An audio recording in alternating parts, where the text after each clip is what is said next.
Hey guys, yours truly Connor, aka OKayFabe here with another edition of the Smackdown ReBound. In this week's episode, we're looking into Summerslam and Dolph being... Hey Connor! Hey, how's it going? Connor, it's Mauro Ranallo, head commentator Wow. for Smackdown Live. Listen, just wanted to say how a big fan I am of the Smackdown ReBound on One Wrestling Video. I appreciate that, thank you. It's fantastic, but yeah, man, we're gonna have to go ahead and release you and replace you with that FAMEBLACK guy. what? Man, is he a hoot.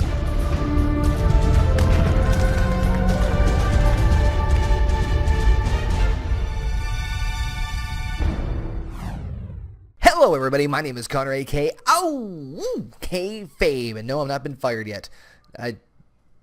I talked it over with Mauro. Everything's all good. Hello, ladies and gentlemen. Welcome to another edition of the Smackdown ReBound. We do the Smackdown reviews right here on OneWrestling.com. Of course, One Wrestling Video. Make sure, if you guys haven't done so already, hit that subscribe button, hit that like button, and comment down below on what you guys thought of this past week's Smackdown Live. Now, we got a lot of things to cover, a lot of topics. Again, don't forget to follow us on the various social media, including my YouTube channel, youtube.com/OKayFabe, Twitter at OKayFabe, at One Wrestling on Twitter, and of course, follow Bill Apter. We all love Bill. Who doesn't love Bill Apter? I mean, come on, at Apter One Wrestling. Make sure you also check out the book, Is Wrestling Fixed?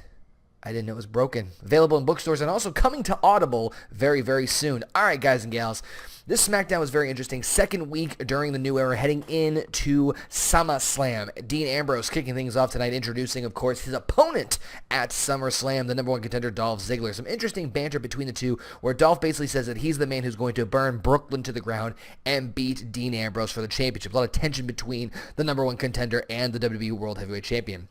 Dean replies that that is Dolph's problem, of course, that he thinks he is better than he thinks he is. Or, I'm sorry, he thinks he's better than he really is.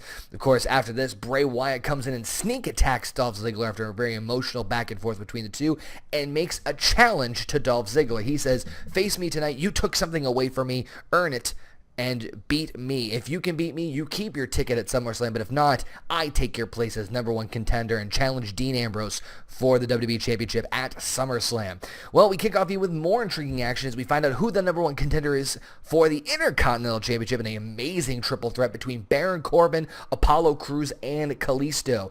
When I heard they were doing this at the top of the show, I was just super pumped and super excited. I mean, these guys have been tearing it up lately. We saw, of course, Corbin and Crews kicking butt in the last six-pack challenge, and Kalisto's been a crazy high-flyer luchador style. I'm always a fan of that myself, and I know Apter is too. I mean, what could you possibly say about this one? I mean, you've got these guys tossing Kalisto at several points like a rag doll, but Crews surprisingly getting the quick pin, roll-up pin here, but amazing action. My only complaint, my only critique of this particular match is that, hey, I wish it lasted longer. These three were really great chemistry, different styles between the two. Triple threat matches are always difficult to always pull off, but I'm glad to see these three do it. But more importantly and more intriguing to me was the actual ending of this matchup. Afterwards, Apollo Crews goes to celebrate outside the ring, and Baron Corbin attacking Kalisto, because I believe Apollo Crews was the pinned Kalisto to get this particular win. But as this was happening, Apollo Crews comes in to save Kalisto, taking down Baron Corbin. Then Miz, who is at ringside with the lovely Maurice, slides in and hits the skull-crushing finale on Apollo Crews, and then Baron Corbin with the end of days on the Miz. I really like that ending because it really created a sense of uncertainty, even though Apollo Crews is the number one contender for the Intercontinental Championship, presumably at SummerSlam. We have more action, and again, it drives home the lone wolf character of Baron Corbin. I'm liking Baron Corbin every single week now. More and more, I'm starting to really dig his style and really dig his character. I want to know your thoughts down below, Twitter and all the social media. Again, let us know your thoughts about SmackDown. Okay, now, I'm going to be lying here. I'm not going to lie. I felt like we were kind of a little gypped here tonight because we had two women's matches on the docket. We had Becky Lynch against Eva Marie, and we had Natalya against Carmella. Women's movement, women's revolution on the SmackDown Blue brand. But unfortunately, neither match actually happened. Unfortunately, right before the match between Becky Lynch and Eva Marie, she appeared to be grabbing her leg, and the match was canceled due to her inability to compete. Now, as far as I know, reading reports and different other news sources right now, I cannot confirm that Eva Marie is officially hurt or if this is indeed part of a storyline. I'm presuming it's probably part of a storyline because of the fact no real action happened between Eva Marie getting outside the ring and inside the ring. Not 100% sure if this is going for an angle, but I'm all for it if it's the case because, let's face it, Eva Marie, let's say, is the not most popular women's wrestler right now on the roster. So I think them actually utilizing that to her advantage as far as just presenting her in that specific light. The all red everything, the prima donna, the over the top sensation that's sweeping the SmackDown Nation. I'm all for that one. Of course, Natalya attacking Carmella before the match even happened, as they had exchanged some banter earlier on in the show. I could definitely see this match happening down the road as part of the SummerSlam pay-per-view, possibly even kicking it off with the pre-show match. But folks, let me tell you, boy, was I excited about the debut of American Alpha. Now, if you guys went back and saw our live draft coverage here on One Wrestling, you'll know that when I was, getting ready and getting excited for being the new video correspondent here for One Wrestling for SmackDown, when we were doing the live draft reactions, American Alpha was one of my absolute ones that I was excited for the most. This tag team has been on fire. I've seen them in NXT. I saw them live at NXT TakeOver Dallas win the tag team titles. They're fantastic. A lot of people compare them to a modern-day world's greatest tag team of Charlie Haas and Shelton Benjamin. I've heard people recently on Twitter compare them to a modern-day Steiner brothers with a technical savvy, and they definitely pulled this off against the Vaudevillains here tonight. Smooth as silk and just as amazing. Great debut and some amazing moves between suplexes, clotheslines, and just smooth and crisp. Of course, American Alpha getting the win over the Vaudevillains. This just makes me want to see a tag team title. Bring back those blue and gold belts to the SmackDown brand and have a tag team division on SmackDown. That just made me that much more excited. Of course, we also had Randy Orton, the Viper, the man who everyone's been talking about ever since he dropped Brock Lesnar last Monday night on Raw with an RKO, of course, out of nowhere. Against Fandango, everyone's talking about him. What's going to happen? Who's he going to? Is Brock going to retaliate? We certainly got our answer. This matchup was actually pretty intriguing, even though Orton had most of the control, until, of course, Brock Lesnar showed up outside the ring in the crowd. Even though there was padded security, it didn't take long for Brock Lesnar to run in, just as Randy Orton hit an RKO on Fandango to presumably win the match, to hit an F5 on Randy Orton and just, of course, stroll himself out. Of course, Heyman doesn't show up until after the fact, but hey, listen, can't blame a beast for trying, right? Interesting. I'm really curious to see how this is going to go. I think that the Lesnar-Orton feud, especially the fact that they're both on separate brands, is going to make for must-see TV, because you're just going to see what they're going to do to outdo each other on each other's shows. Definitely going to make Raw intriguing, and definitely going to make SmackDown that much more intriguing with the Beast invading. Speaking of invasion, Heath Slater, still the hottest free agent in WWE, right? Is that correct? It's not. You sure about that? We got to do some research here.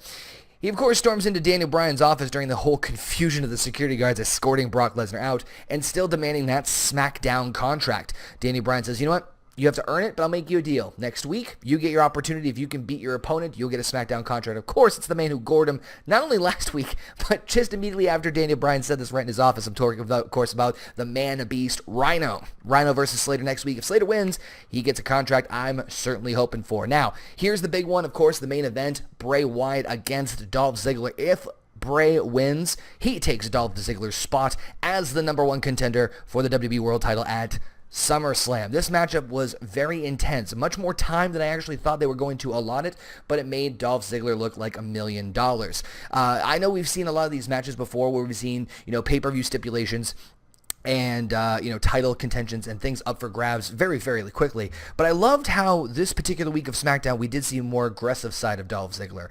I could have sworn during the confrontation between Dean Ambrose and Dolph Ziggler at the beginning of the night that we were going to see a super kick right to Dean and turn Dolph Ziggler heel. I could have put money on it. I could have bet money on it. But instead we see a more aggressive Dolph Ziggler, especially in this matchup where a specific moment that comes to mind is when Bray Wyatt undoes the top turnbuckle, and even though he doesn't utilize the option of the bare buckle, Dolph Ziggler does. Now, granted, it may not have been intentional, but Dolph Ziggler getting the win here over Bray Wyatt, keeping his number one contendership shot. But unfortunately, the celebration was, cut a little short as Eric Rowan interferes, beating down Dolph Ziggler. Even the champion, Dean Ambrose, who was at ringside, coming to the aid of his soon-to-be opponent at SummerSlam. But unfortunately, Bray Wyatt lays out his sister Abigail as Eric Rowan and Bray Wyatt close out the show as the Wyatt family is semi-reunited back on SmackDown Live.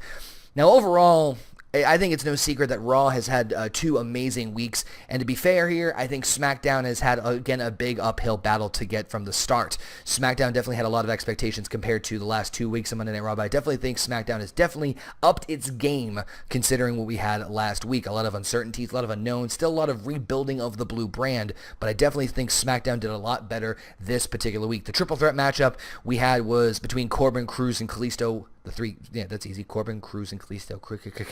I'm surprised I'm not tongue-tied yet.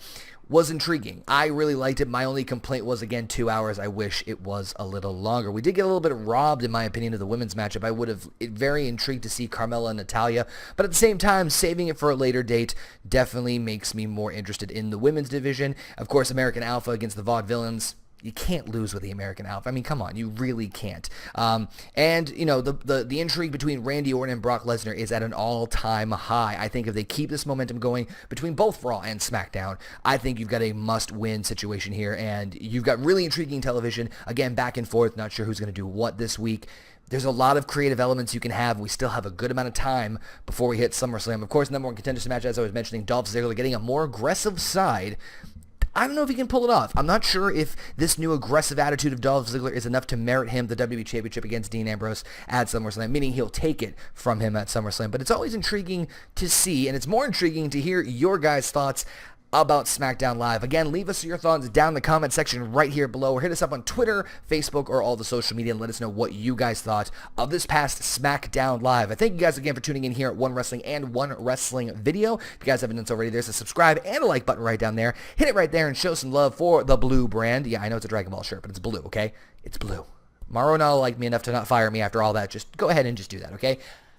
I'd appreciate it. Follow us on Twitter at One Wrestling, and of course myself at OKayFabe and the entire One Wrestling family. All their links are down in the description box below, including Bill Apter at Apter One Wrestling. New book, or I should say his book, is Wrestling Fixed. I didn't know it was broken. Available in bookstores and also coming soon to Audible very, very soon. So keep your eyes and more importantly, your ears peeled for that one. Thank you guys again for watching. Appreciate the continued love and support. Again, Twitter and my YouTube channel. All those links down in the description box below. Let us know your thoughts about SmackDown down in the comments. And we'll see you guys next time for another episode of Smackdown ReBound. And to quote the legendary Bill Apter, we will see you at the matches if I'm not fired by Mauro Ranallo.